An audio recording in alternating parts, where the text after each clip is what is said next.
bueno que nos acompaña en una entrega más de Noticiero RNA Edición Internacional. Les saluda Carla Carranza. Compartimos con ustedes la información más sobresaliente de esta jornada. Comenzamos con nuestros titulares. La guerra comercial entre Estados Unidos y China ha generado entre las empresas una alarma, ya que están considerando serias afectaciones a las familias, los empleados y la economía estadounidense. El gobierno de los Estados Unidos busca crear un acuerdo con México y Guatemala para evitar el flujo de inmigrantes centroamericanos en la frontera sur, pero el tratado aún no se concreta. En Estados Unidos, el Medio Oeste continúa registrando severas inundaciones de agua dulce desde hace meses, que ahora se dirigen hacia el sur y han comprometido al río Mississippi. En Hong Kong, al menos 2 millones de personas fueron convocadas para participar en una propuesta contra la ley de extradición. En Guatemala, se llevaron a cabo las elecciones presidenciales. Los resultados preliminares indican que Sandra Torres ha superado a los demás candidatos. Iniciamos con el detalle de las informaciones. La guerra comercial entre Estados Unidos y China está preocupando a las empresas, ya que consideran severas afectaciones en la familia, los empleados y la economía general estadounidense. Las empresas y asociaciones comerciales estadounidenses le están diciendo a la administración Trump que una guerra comercial en aumento con China perjudicaría a las familias, los empleos y la economía de este país. La oficina del representante de comercio de los Estados Unidos está celebrando audiencias públicas a partir de esta mañana durante 7 días que considerarán extender los aranceles del 25% a prácticamente todas las importaciones chinas que aún no han sido gravadas con impuestos, incluidos juguetes, camisas, artículos para el hogar y zapatillas de deporte. Trump ya ha impuesto aranceles del 25% a 250,000 millones de productos de China. La carta pide a la Casa Blanca que elimine los aranceles y dice que tendrá un impacto significativo y negativo a largo plazo en las empresas estadounidenses, los agricultores, las familias y la economía del país. Este es un informe de Graciela Rajo para la RNA. Y en más temas, el gobierno de los Estados Unidos está buscando cerrar un acuerdo con México y Guatemala para frenar el flujo migratorio de centroamericanos hacia la frontera sur. Estados Unidos discute un protocolo migratorio con México y Guatemala que aparentemente designaría a este último país centroamericano como un tercer país seguro para los solicitantes de asilo. Según el presidente Donald Trump, esta propuesta será realidad, aunque la misma se encuentra bajo la revisión de los 3 países sin un acuerdo firmado aún. La Agencia de la ONU para Refugiados, ACNUR, establece que puede ser considerado como un tercer país seguro cuando las autoridades competentes acuerdan que el solicitante de asilo será tratado de acuerdo con los siguientes principios. 1. Su vida y libertad no están amenazados por motivos de raza, religión, nacionalidad, pertenencia a un grupo social particular u opinión política. 2. No existe riesgo de daño grave. 3. Se respeta el principio de no devolución de conformidad con el Convenio de Ginebra. Y 4. Existe la posibilidad de solicitar la condición de refugiado en ese país. Desde 2002, Estados Unidos mantiene vigente un acuerdo similar con Canadá. Bajo este acuerdo, los solicitantes de asilo deben pedir protección en el primero de estos 2 países al que lleguen. ACNUR formó parte de la revisión e implementación de ese tratado. La experta Laura Porras considera importante su participación. Han existido experiencias donde, por ejemplo, un país dice, bueno, yo estoy dispuesto a ser un país tercero seguro siempre y cuando también ACNUR esté conmigo, Naciones Unidas lo reconozca. Un funcionario del Departamento de Estado estadounidense dijo a La Voz de América que estudian una gama completa de iniciativas para promover esta agenda. ACNUR se refirió al posible acuerdo señalando, entre otras cosas, que los países involucrados estudien los arreglos para el retorno seguro y digno de aquellos que no necesitan protección internacional. Jorge Agobián, Voz de América, Washington. Y en más sobre este tema, en México los caminos ilegales son parte normal de las personas que residen en los alrededores, que ahora se encuentran preocupados por el envío de militares a esa zona. En el poblado de Frontera Hidalgo, México, limítrofe con Guatemala, no solo los migrantes cruzan el río, sino también los locales para los que la frontera es solo un punto más en la cartografía y es constantemente ignorado cuando se trata de ir a trabajar o comprar. México anunció que desplegará a 6.000 guardias de una policía militarizada aún en formación, conocida como la Guardia Nacional, en la frontera sur como parte de un acuerdo con Washington, demostrando que México hará todo lo posible por parar el flujo ilegal de migrantes que en su mayoría buscan llegar a Estados Unidos. México espera así evitar la amenaza del presidente Donald Trump de imponer aranceles a las importaciones procedentes de México. Los campesinos oriundos del lugar están preocupados porque estas nuevas normas les puede afectar en su trabajo diario, como lo expresó Galindo Mérida, quien cría animales en una isla que era mexicana, pero ahora por cambio del cauce del río es territorio guatemalteco. Yo tengo mis animales ahí en la isla, que le digo, y si ponen la guardia, ¿quién va a ver mis animales? Pues no vivo allá. Si viviera allá, pues no me afecta nada. Pero como vivo acá, sí me afecta. Pero los que viven en este lugar piensan que no podrán detener la oleada de inmigrantes, en su mayoría centroamericanos, que cruzan la frontera huyendo de la pobreza y la violencia en sus países. El número de detenciones de migrantes en la frontera México-Estados Unidos fue de 132.887 en mayo, la cifra mensual más alta en una década. Anne-Marie García, Associated Press. Y en otro tipo de informaciones, siempre en los Estados Unidos, severas inundaciones se están registrando en el medio oeste y ahora se dirigen hacia el sur y están comprometiendo al río Mississippi. Las inundaciones del medio oeste continúan dirigiéndose hacia el sur, manteniendo el río Mississippi en niveles altos sin una indicación clara de cuándo comenzarán a descender. El estado de inundación en este caudal viene desde diciembre de 2018. Tantos meses de inundaciones de agua dulce están matando ostras y empujando cangrejos, camarones y peces fuera de las bahías hacia las aguas más saladas. En un mal año para muchas personas que viven del agua en el sur de Luisiana y Mississippi, ya se reporta un 100% de mortalidad de ostras y una disminución del 80%. El gobernador de Mississippi ha pedido al gobierno federal una declaración de desastre en la pesca. Además de las ostras, la producción de otros productos pesqueros ha disminuido significativamente. El departamento dice que los desembarques de camarón en Luisiana en abril bajaron un 63% en comparación con el promedio de 5 años y que la producción de cangrejo también cayó un 60%. Este es un informe de Graciela Rajo para la RNA. Gracias por continuar con nosotros. Nos vamos hasta Hong Kong, donde al menos 2 millones de personas fueron convocadas para participar en una multitudinaria manifestación en contra de la ley de extradición, que hasta el momento carece de una estructura de liderazgo. El movimiento, en gran parte juvenil, que desafía al gobierno de Hong Kong ha sido impulsado por la oposición a una ley de extradición que está operando en gran medida sin una clara estructura de liderazgo. Los participantes en una marcha de protesta que convocó a un estimado de 2 millones de personas el domingo actuaron por su cuenta, aunque con la coordinación de organismos que han estado trabajando en grupos de la sociedad civil durante años.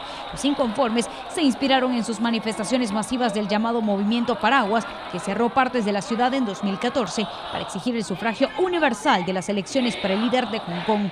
Una figura que se ha convertido en un potencial líder de la oposición en el futuro es Joshua Gun, quien se hizo famoso durante las protestas de 2014 y fue liberado el lunes después que más de un mes de cárcel por sus actividades políticas.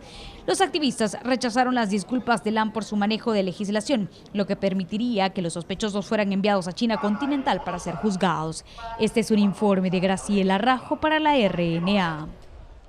Nos vamos ahora hasta Sudamérica, específicamente en Venezuela, donde la producción de petróleo alcanzó mínimos históricos en mayo. Son 35.000 barriles menos por día.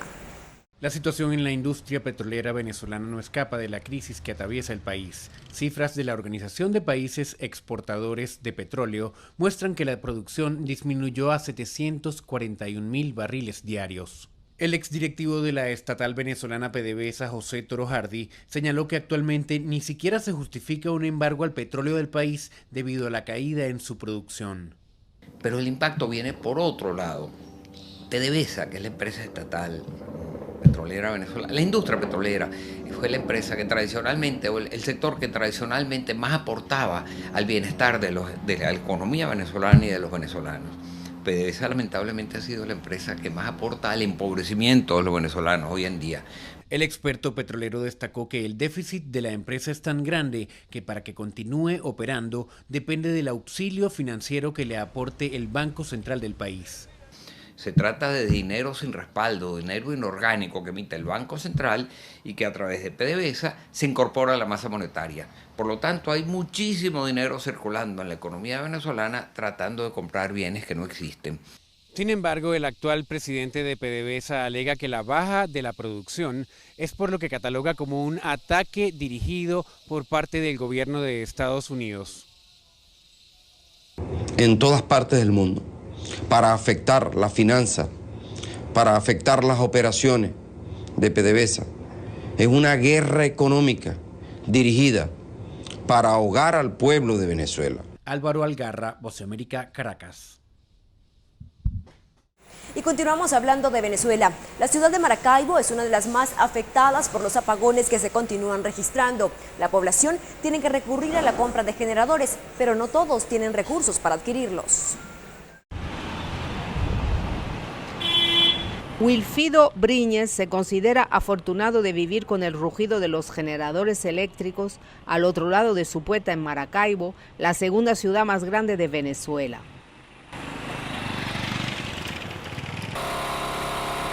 El problema eléctrico en Venezuela llegó a su clímax el pasado 7 de marzo, cuando un fallo eléctrico dejó a la mayoría de los 30 millones de habitantes sin electricidad durante días.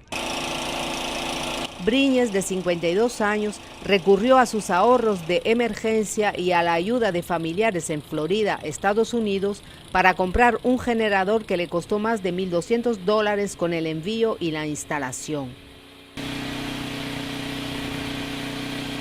Así sobrelleva el apagón desde las 8 de la noche hasta la mañana siguiente. 7 de las casas ocupadas por sus familiares o bien tienen generadores o están esperando a que lleguen. Estamos teniendo un racionamiento de 12 o más horas al día de electricidad, lo que hace que tengas problemas con los alimentos, que los alimentos se puedan dañar, que la proteína animal, o sea, lo que es el queso, la carne, la leche, etcétera, se te pueda dañar.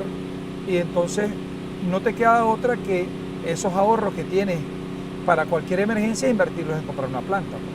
Pues la única forma, si decides quedarte en esta ciudad. La venta de generadores eléctricos se disparó para los ciudadanos de clase media y alta que pueden comprarlos, pero millones de personas pobres viven a merced de la inestable red eléctrica venezolana.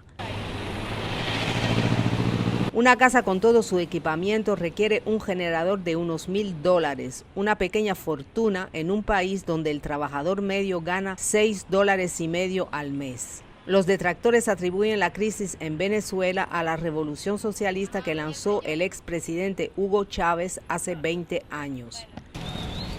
Mientras el actual presidente Nicolás Maduro acusa al gobierno de Estados Unidos de sabotear la red eléctrica en un intento de derrocarlo e instalar un gobierno liderado por el opositor Juan Guaidó. Briñez consideró que él no iba a abandonar el país como lo hicieron unos 3,7 millones de venezolanos en los últimos años, pero no tuvo otra opción que realizar esta gran inversión para soportar los 37 grados de calor que hay en Maracaibo y así seguir ayudando a su familia. Anne-Marie García, Associated Press. Y el secretario general de las Naciones Unidas dará seguimiento a la visita que realice la comisionada de Derechos Humanos Michelle Bachelet a Venezuela, después de que su oficina confirmara que aceptó la invitación que le hiciera Nicolás Maduro. La alta comisionada de Derechos Humanos, Michelle Bachelet, visitará Venezuela del 19 al 21 de junio tras aceptar la invitación del gobierno en disputa de Nicolás Maduro. Por medio de un comunicado emitido en Ginebra, su oficina confirmó. Durante su estancia en Caracas, la alta comisionada se reunirá con el presidente Nicolás Maduro Moros. También mantendrá encuentros con varios ministros y altos funcionarios gubernamentales, así como con el presidente del Tribunal Supremo de Justicia, con el fiscal general de la República y con el defensor del pueblo. Asimismo, Bachelet se reunirá con Juan Guaidó en su capacidad de presidente de la Asamblea Nacional y con sus miembros, algo que también hará con la Asamblea Nacional Constituyente, cuyo presidente es Diosdado Cabello. El vocero del secretario general de la ONU, Stefan Dujarric, en respuesta a La Voz de América, se refirió a esta visita. El secretario general apoya plenamente la visita del alto comisionado. Le complace que se hayan trabajado los detalles a su entera satisfacción para que pueda tener una conversación lo más amplia posible con la mayor cantidad de actores políticos que ella pueda, ONG, sociedad civil, víctimas de derechos humanos. Dujarric indicó que estarán siguiendo de cerca esta visita, que catalogó como un importante paso hacia adelante para resolver la crisis que enfrenta el pueblo venezolano. Celia Mendoza, Voz de América, Naciones Unidas.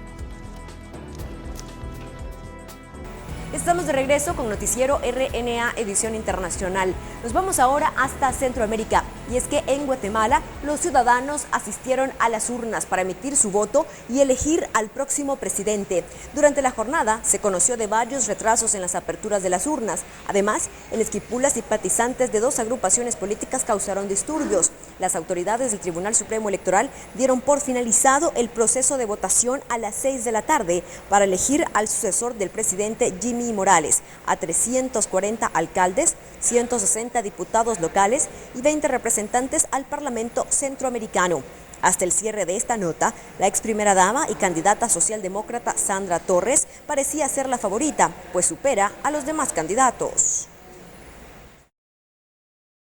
Y nos vamos ahora hasta El Salvador, donde el presidente Nayib Bukele anunció que restablecerá las relaciones diplomáticas con el Reino de Marruecos. ¿Pero qué implica esta decisión?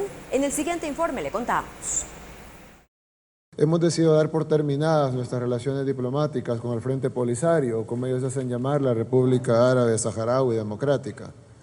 Es decir, El Salvador rompe inmediatamente relaciones diplomáticas. Así, Nayib Bukele puso fin a 30 años de relaciones diplomáticas con la República Árabe Saharaui Democrática y estrecha nuevos lazos con el Reino de Marruecos.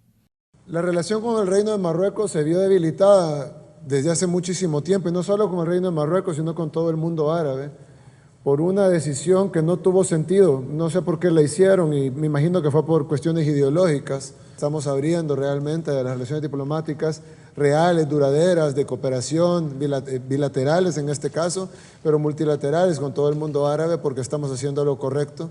La nueva alianza diplomática será de beneficio para el país, a través de programas y proyectos en sectores como la agricultura, salud, turismo y gestión de energías renovables. Esa decisión abre la puerta a una cooperación entre nuestros dos países en muchos sentidos. Hemos firmado un convenio que va a reforzar la cooperación entre ambos países en áreas muy importantes. El Salvador sostenía relaciones con la República Árabe Saharaui desde el año 1989, pero hace una semana el presidente anunció que daría un giro a las relaciones con el mundo, siendo este el primer cambio. Con imágenes de Roberto Martínez, Tatiana Funes, Noticiero Hechos. Compartimos con ustedes más información importante en el siguiente resumen.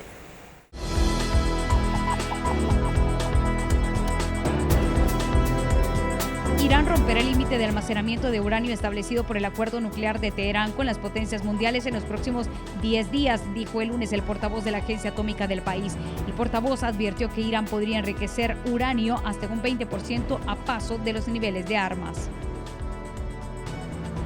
Tormentas severas azotaron Texas durante el fin de semana y emitieron advertencias para varias áreas. Las tormentas dejaron un rastro de daños generalizados en casas y árboles en las partes norteñas del estado. Según informes, algunas familias fueron desplazadas debido a daños en sus viviendas. Theresa May dijo que la salud mental es uno de los temas cruciales con el que tendrá que lidiar el próximo primer ministro británico cuando visite Southfields Academy en el suroeste de Londres. La señora May estaba discutiendo la salud mental con los alumnos y el personal después que ella estableció planes para que los nuevos maestros recibieran capacitación sobre cómo detectar problemas. Este es un informe de Graciela Rajo para la RNA.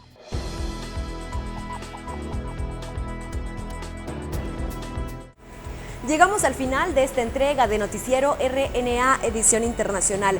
Gracias por habernos acompañado. Nos vemos en la próxima.